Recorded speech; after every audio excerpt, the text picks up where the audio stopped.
Okay, so in the last video we removed the crank seal and we discovered a few things. One of the things was there's a bit of damage around the seal area on the crankcase, so we're going to put a bit of sealant around the new seal. So we're going to have a look at putting the new seal in, putting a bit of sealant actually in there so that the seal seals against that surface a bit better.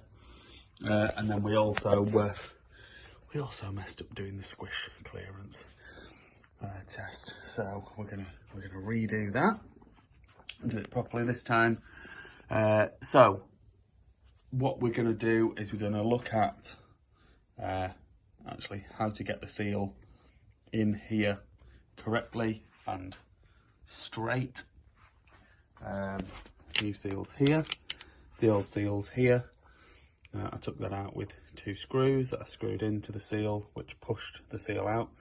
I've had a little bit of a laugh this morning because I've just noticed that you possibly can't see that. So this seal is made by the famous brand of seals, SFK, not SKF. So obviously a nice rip-off brand there.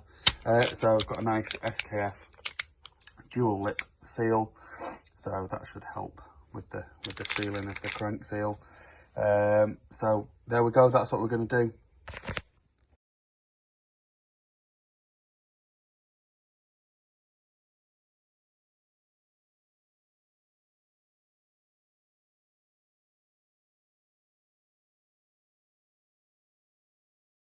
So the first thing that I've done, I've selected a tool that is going to allow me to knock the seal all the way through. So this socket here, this deep socket, I'll go all the way over the crank and it fits inside the seal area. So it's not too wide, it's not too narrow, and it fits all the way over. Now, if I didn't have a tool like this, I would be looking for something like this, which I could use to very carefully and slowly tap the seal into place around its circumference until it was in there. But luckily I do have a better tool, which is going to work better for me in this instance. So what I'm going to do now, I'm going to use a bit of this Loctite sealant, gasket sealant, and I'm going to smear that on the edge of this seal here, and then I'm going to start to press the seal in here with my fingers, and then I'm going to put a bit of grease on the inside as well, just to help it slide in. Always better with a bit of lube. And then once I've done that, I'm then going to use this deep socket and a little hammer to tap it in. There we go. So I pressed most of it in with my fingers, to be honest, and then I've just tapped it in lightly with that deep socket, and then I'm going to leave it. I'm going to leave it for a good few hours before starting to do things like the leak down test, because I want that sealant to go off properly and have its best chance at sealing that area. So there we go, that's that done. All looks good, and we'll get on to the squish test.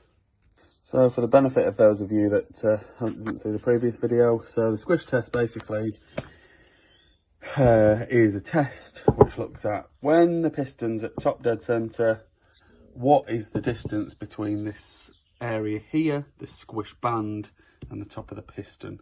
And the way that we do that is we get something like a piece of solder or something like that that basically fits over the top of the piston, and then when we turn the engine over and get it to top dead centre, it'll squash the piece of solder, and then we can take the head back off, take the solder out, and then measure it, and that will give us our squish clearance. We're looking for about 1 mil, so ideally somewhere between 0.95 mil to 1.1 mil. If it's over that, I'm going to be getting the head skimmed, and if it's under that, I've got a different problem.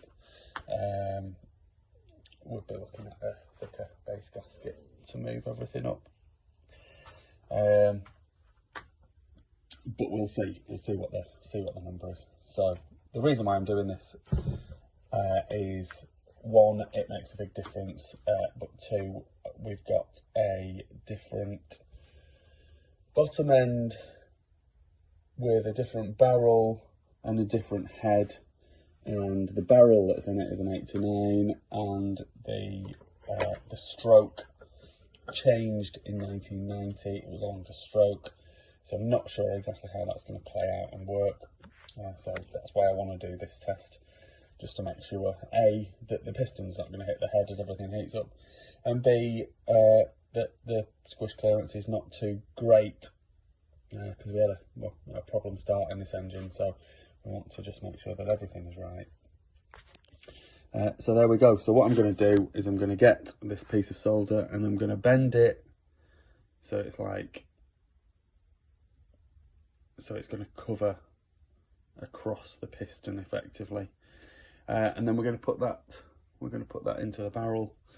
I'm going to start turning the engine over so that the piston is on its way up the stroke, and then once it's just past the exhaust port, then we're going to put our piece of solder in.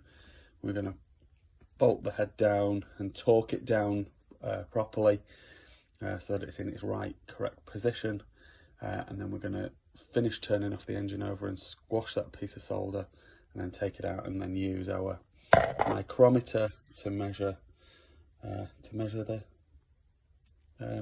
thickness of it once it's been squashed. There we go, simple as that.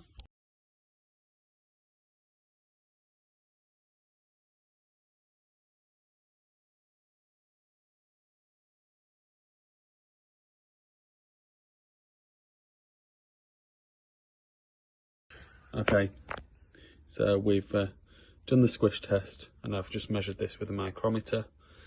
So each of these little increments here, so we've got 1, 2, so that's 1 mil, and it's 1.06 mil. So that's exactly in the range that I'm wanting it. So that's all absolutely fine. The disappointing thing is that in tightening the head up, I've crushed the flipping head gasket. So I'm going to need to get a new head gasket.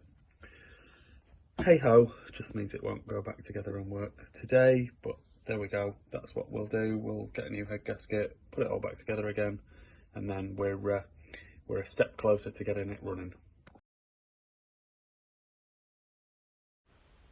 Please like this video and subscribe to my YouTube channel. Just search Phoenix Motos.